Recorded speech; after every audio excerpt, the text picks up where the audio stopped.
Okay, so see, we consider first of all that resistive type of sensor. Last time already I explained, but because of only that PowerPoint, you might not have understood it properly. Just simply consider there is one metal plate like this, and just closer to that metal plate, there is somewhat helix type a resistive wire, which is tightly bonded at the bottom side to the metal plate like this. Okay, and these two are the terminals of that sensor. Okay, and there is one flexible jacket which will going on to cover this complete sensor like this. Is it visible properly? Yes, sir.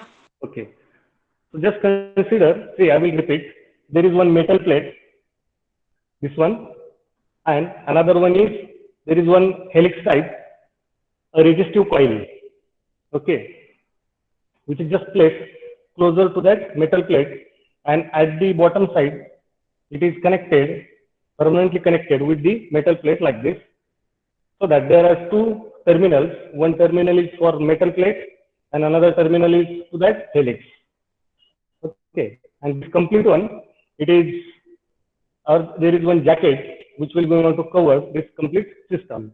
Okay, as a protection purpose, and this jacket is flexible type. This is most important. That outer jacket which covers this metal plate and this helix, resistive helix, that will go on to cover completely that by that flexible jacket, right? So just imagine if such type of sensor, if we mount it at the inside edge of the tank. Now I will going to show you the such type of, if there is a water tank and this our complete sensor, it is just mounted on the inside edge, one of the edge of that water tank. Okay. So see, whenever suppose that water tank is filled up to over here, this much is the water available inside that water tank. As I told, as the outer jacket, it is flexible type. Due to the water pressure, this jacket, it will going on to repel the inside resistive that helix like this, closer to, see that jacket will become now like this. Okay, agree? That means it will going on to push due to the water pressure outside that jacket. It will going on to push that inside resistive helix towards the metal plate, and will get stick over here. Whenever you will going on to refill more and more water, that means this helix, it will get closer, more closer to the metal plate like this. Are you getting it? What is happening? Yes, sir. So see, if that total helix, that resistive helix, if have the resistance of 10 kilo ohms, I will consider the total resistance of that helix as 10K, excluding the resistance of that metal plate. It is considered that metal plate have the resistance almost as 0, that means negligible. Okay. Now, if that water level is at the bottom of this sensor, what will going on to happen? This flexible jacket, again, it will going on to retain its original position. That means this helix will not going on to touch to the plate. Okay? In that case, if we measure the resistance across these two terminals, whenever that water tank is empty or at that water level is at the bottom of that sensor, correct? This helix, it will get totally disconnected from this metal plate, and hence the resistance offered, if we measure the resistance by using DMM across these two terminals, it will be the resistance. How much it will be? It will be equals to 10 kilo ohm. Agree? Yes or no? Yes, sir. Okay. Yes, sir. Now just imagine This one is the first condition. Okay. Now, second condition, as shown, if that water level is filled up to over here, correct? That means somewhat below the half level of that helix. Then in that second condition, as shown, how much will be the resistance? Again, if we measure it, it will be less than 10K because, see, already last time also I explained, whenever we are connecting the DMM from one terminal, the DMM passes the current, and at the second terminal, how much is the value of current? That means how much is the resistance provided to that loop, or within that loop, that will going on to decide how much is the resistance offered by that loop. Okay. So in this case, the current will start to flow from this terminal by the EM will reach over here, and without going downside, it will get diverted like this through the helix. Now the amount of current in this case sensed by our DMM, it will get increased because the resistive path, it gets bypassed. This much part of the helix, it gets bypassed. Is it? And that's why the resistance will be less than 10K. I will consider here for first case, if it was 10K, then for second case, it might be like 7K. Correct? Similarly, if that water level is almost at the half level of that helix, of that sensor, again that diaphragm or that outer jacket, it will going on to shift like this due to the water pressure, and this helix, it will get shifted like this. Now in third case, as I told, almost at the half size, then we can say the resistance offered, it will be 5K. Agree? Yes, sir. Yes, sir. Our last condition I will consider if that water level is at the top side of this helix. Now see what will happen. Again, this diaphragm, it will get shifted like this, and that internal resistive helix, it will get shifted directly closer to that metal plate, and hence resistance offered by that loop, it will be almost equals to 0 ohm. So this is the very basic concept in this resistive type of sensor. Is it clear?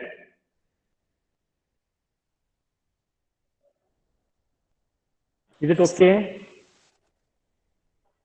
Now, this sensor we have to use as a water level detector in our system. So how to use it, that I will go on to explain. Okay.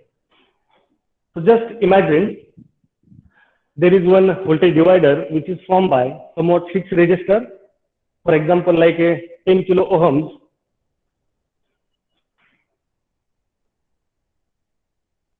If it is of 10 kilo ohm fixed resistor, and if I connected this sensor, these two terminals of our resistive type of sensor over here. One terminal is connected to the 10 fixed resistor. This is our sensor, and another terminal is grounded. Okay, and this voltage divider, if it is powered by somewhat DC source, VCC, for example, 12 volts. Okay, now this is our sensor. This is not a potentiometer actually, as it is variable resistive type. I will just show its symbol like a variable resistor. Okay. Now, if the bottom level of this sensor, it is matched with the reservoir level of our tank. It is just at the reservoir level of tank, not exactly at the bottom of tank. It is somewhat above the bottom. Why? To avoid the complete discharge of water. Correct now? So what we will do, we will keep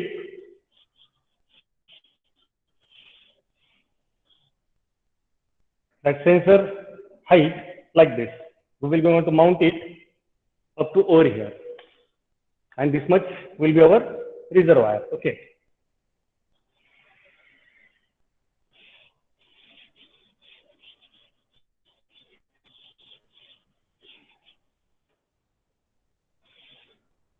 So see, whenever the water level will reach at the reservoir level of tank,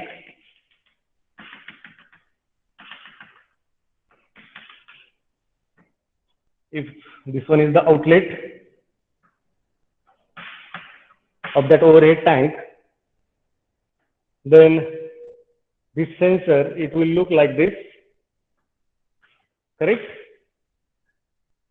This is nothing but reservoir level. Okay. So how much will be the resistance offered by this sensor whenever the water level will go down to the reservoir? This one.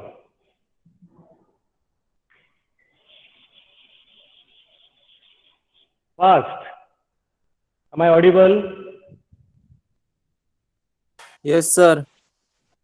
Okay. So for the shown things, we are considering the bottom level of that helix type sensor, resistive sensor. It is matched with the reservoir level of that overhead tank. Okay.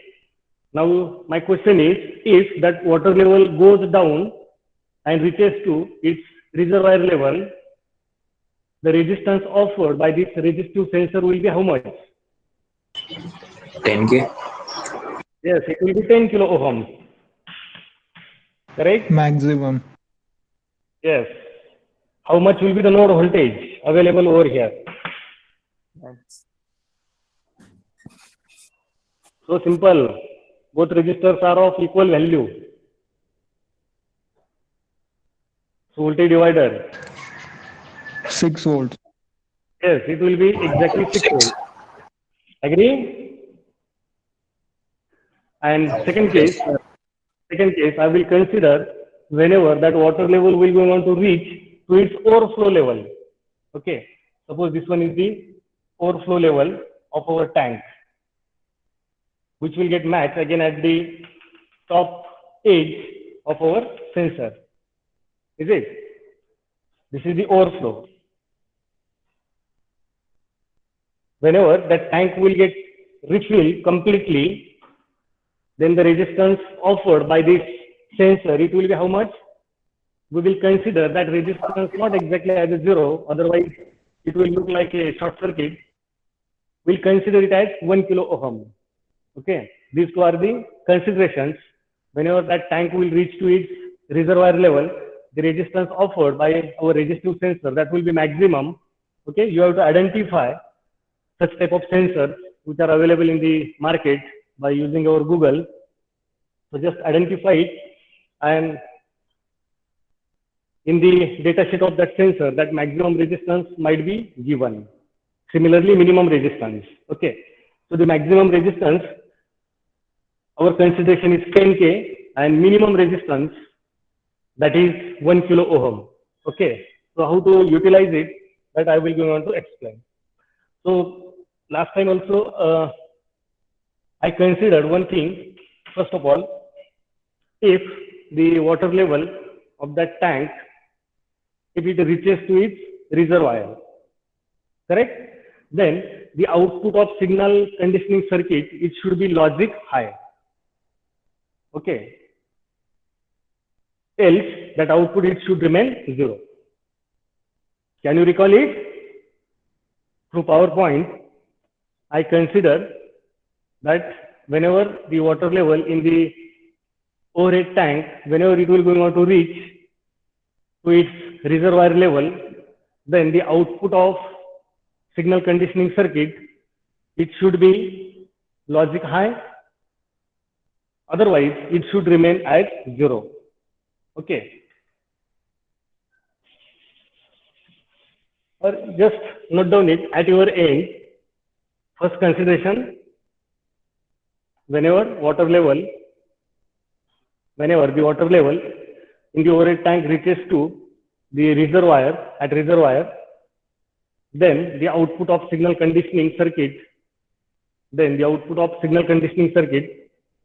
should be logic high, and for remaining conditions, that is otherwise, it should remain zero or logic low. Okay. Noted?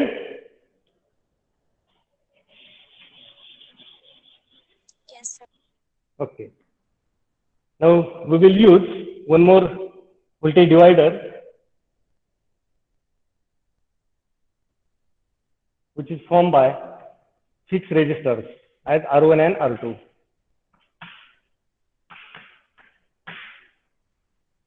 And I will going to use op-amp as comparator.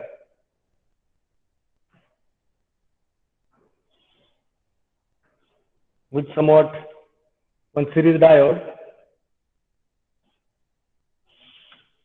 to avoid the output minus V side. And to limit the output voltage, logic high means only 5 volts. It should not get exceed to much more than that of above somewhat the maximum acceptable range of your microcontroller as logic high. Okay. So this Zener diode, we will going to prefer, for example, like 5.1 volt Zener. Such type of Zeners are available in the market. Okay. Again, the second voltage divider, I will going to power with the same voltage source, that is 12 volts. And this will be our reference voltage, the reference. Correct. I think we consider this one as V1 and this one as V2. Is it? Where V1 is fixed, and that's why we are calling it as a reference voltage. Okay. Now I will suggest prefer this terminal as non-inverting and this one as inverting. Correct? So see, by using our sensor, the maximum possible V2 is how much?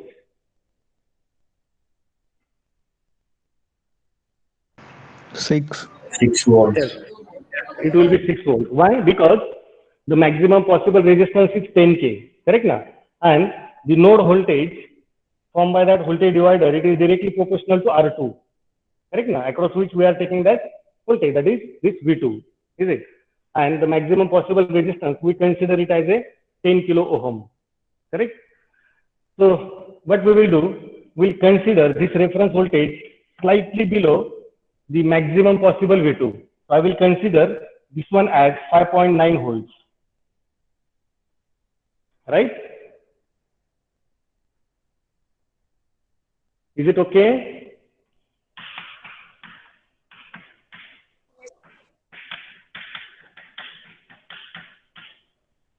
So see, if, or before going to that, we have to decide the values of R1 and R2. Again, I will select this R1 as 10 kilo ohms. To have this reference voltage as 5.9, calculate the value of R2. Do it. It is powered by plus 12. Our expected reference voltage is 5.9 volts.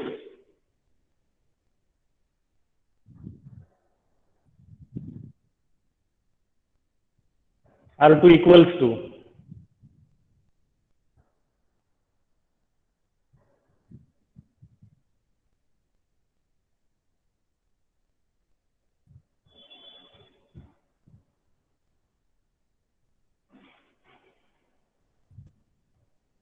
how much it is? The reference equals to 12 into that R2 divided by R1 plus R2. R1 is considered as 10 kilo. 9.672.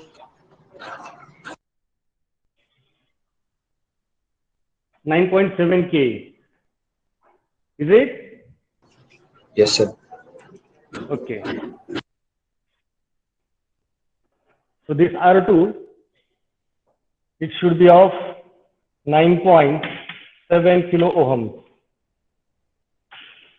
Correct?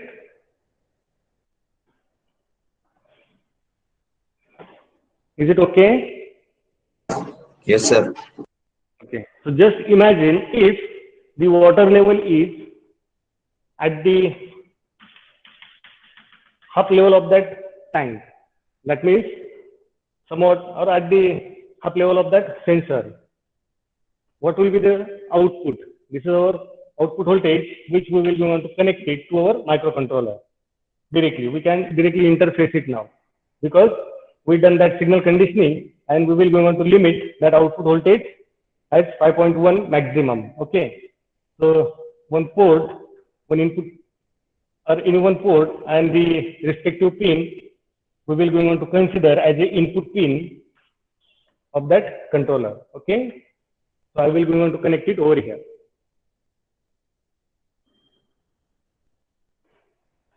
So the question is, if the water level is at the half level of that sensor, or almost at the half of tank, what will be the output of our signal conditioning circuit, which we are applying to our microcontroller?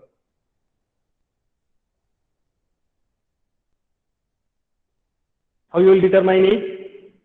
As we know, whenever that water level will be at the half level, then the resistance offered by this sensor, it will be 5 kilo ohms. Am I right? Yes, sir. Okay. Then in that case, how much will be V2?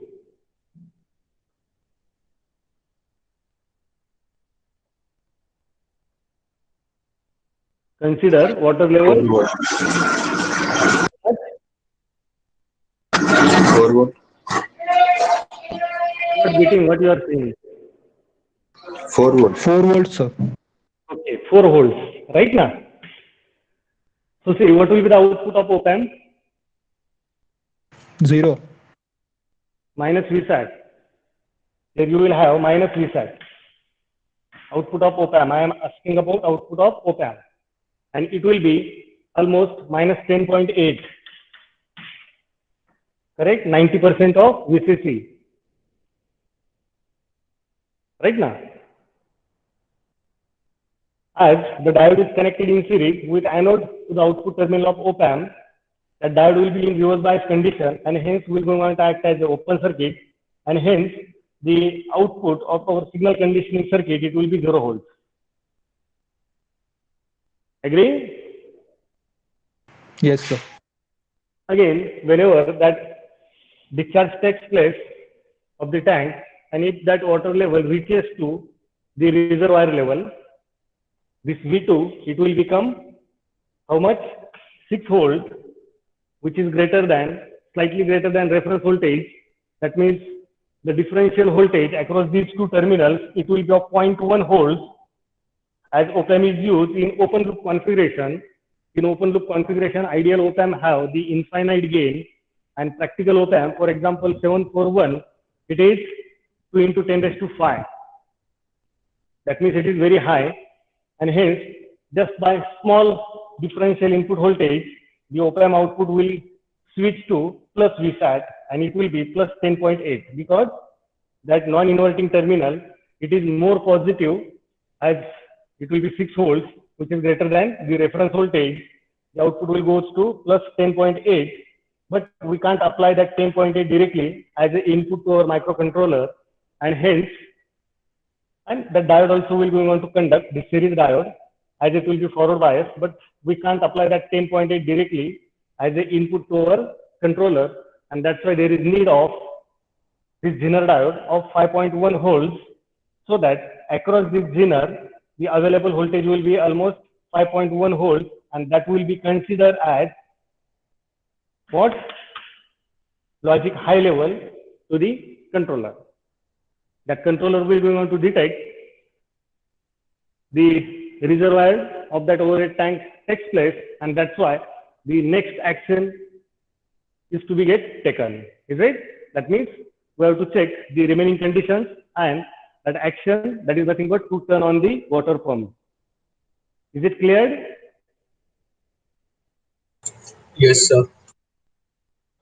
Yes, sir. Okay. So the same thing today during your practical session, you have to implement and have to check at the output over here only. No need to connect that microcontroller. Only check the output voltage across the output of the signal conditioning circuit. Is it okay? Yes, sir. Now, the second consideration, see that controller will going on to take the action to turn on the pump will get turned on, and this overhead tank, it will start to get refilled. Okay. But whenever the water level will going on to reach to the overflow condition, at that time, it should get detected by the microcontroller that overflow is going on to take place, and that's why action is to be taken to turn off that respective pump. Okay. So the another type of signal conditioning circuit we will require to another input pin of the same port or another port of that microcontroller. Okay. So that is our second consideration. Right. So just note down whenever the water level will reach to overflow condition, that means complete tank will get refilled,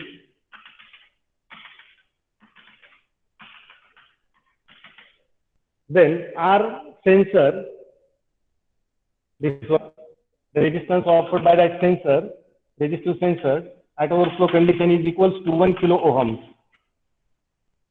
That is minimum resistance. Okay.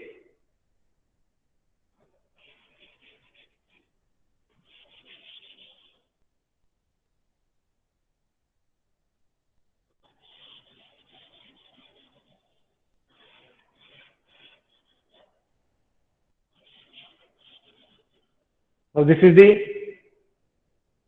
another signal conditioning circuit. You don't edit it in your previous one.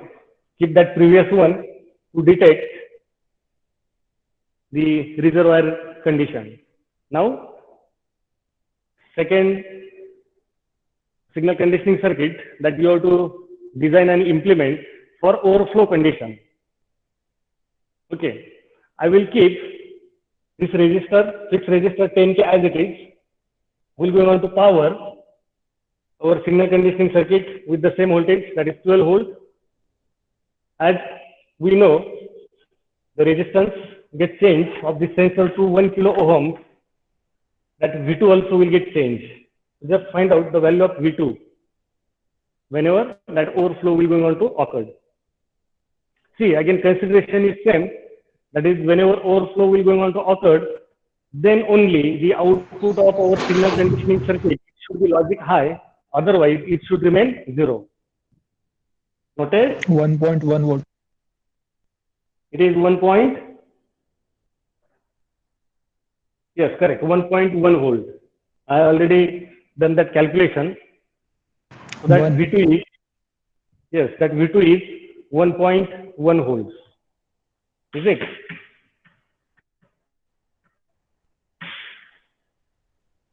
Now you have to determine the terminals.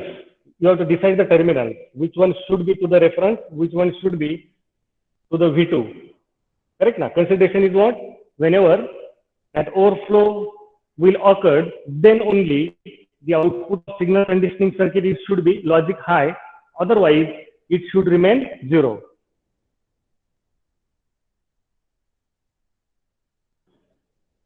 Noted? Consideration is what? Whenever overflow will occur, then only the output of signal conditioning circuit should be high. Otherwise, it should remain 0.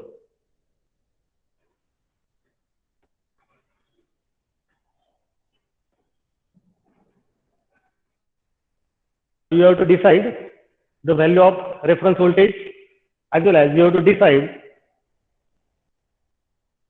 that terminals of op-amp, that means inverting and non-inverting, where the inverting should get connected and where the non-inverting should get connected. According to our that problem statement, that is nothing but what? When overflow occurs, then only the output of signal conditioning should be logic high, otherwise it should remain 0.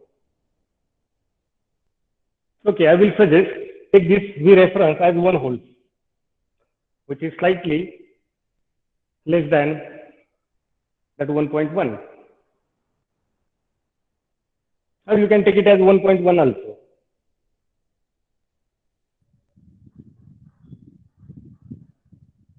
So reference should get connected to this one, where it should get connected. Or what should be the terminal, inverting or non-inverting, this one. Decide it fastly, apply the logic as per the problem statement, that is, overflow occurs, output should be logic high, otherwise it should remain 0. Reference should be inverting. Inverting?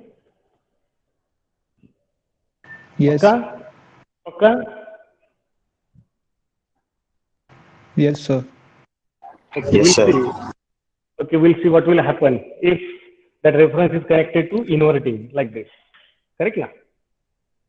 So see, this V2 will be minimum 1.1 volts. Are you agree? And maximum it will be 6 volts. Right? Suppose that tank is at the middle position. Then this V2 will be 4 volts. it will be 4 volts. Then in that case, what will be the output of signal conditioning? High. And what we require? Whenever overflow will occur, then only there should be logic high. Yes or no? Yes, sir. So the reference should be at non-inverting. Okay, if it is at non-inverting now, just check it. Whenever that tank will be at up level, then the output will be minus Vsat. Am I right? Yes, sir. When that water level will reach to overflow, at that time, this voltage will be 1.1. Still, the output of the op-amp, it will be minus Vsat. But whenever actual overflow will start, that means somewhat water level will get increased, and this V2, it will get drop out below 1.1. Are you agree? Or to avoid the confusion, you can take this one as 1.1, same. This reference voltage, you can take it as 1.1 also. Right? So whenever that water level will reach to overflow, then both the voltage levels will be same.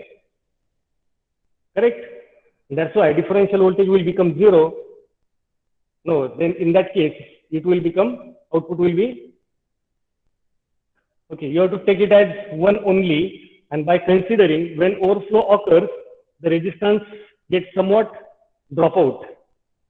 Is it? That's why this V2, it will be somewhat below 1.1 or below 1 volts, and hence the output will get switched to plus Vsat. Right? We'll check it during our practical session. I already done it. We're going to show you how it will be going to work. Correct? So is it clear? Again, you have to identify the value of this R2 to have that reference voltage as 1 volt. Determine it, R2, for this second signal conditioning circuit. Now the required reference voltage is 1, which is powered by 12 volt.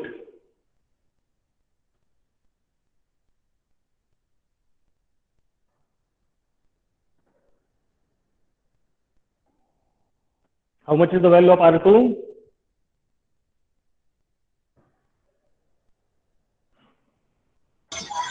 0.9K. 0.9K.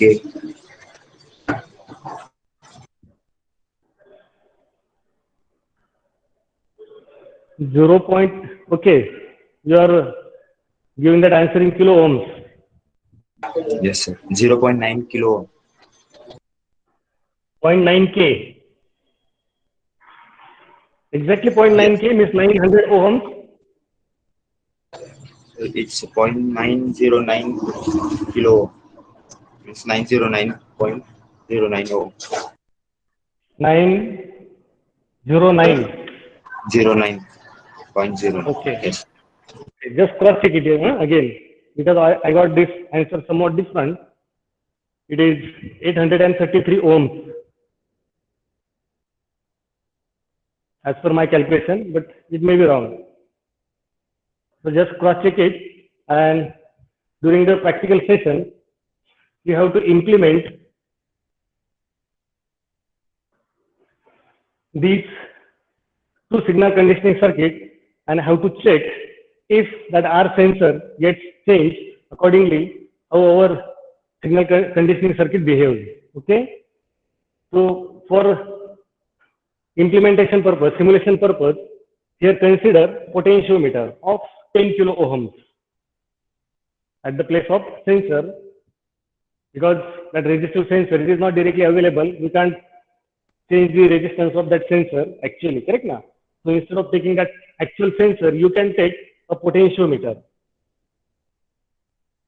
of 10 kilo ohms. And as per our logic, during first time, just change the value of that potentiometer to 100%. That means it will go to 10 kilo ohm.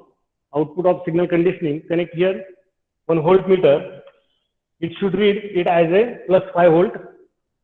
And whenever the potentiometer value is below 100%, that means below 10K, the output measured by that voltmeter at the output of our signal conditioning, it should be 0.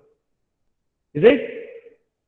Similarly, in second one, that means this one, decrease the resistance of this potentiometer to 1 kilo ohm, then only the output of signal conditioning should be plus 5, otherwise it should remain 0. Is it okay?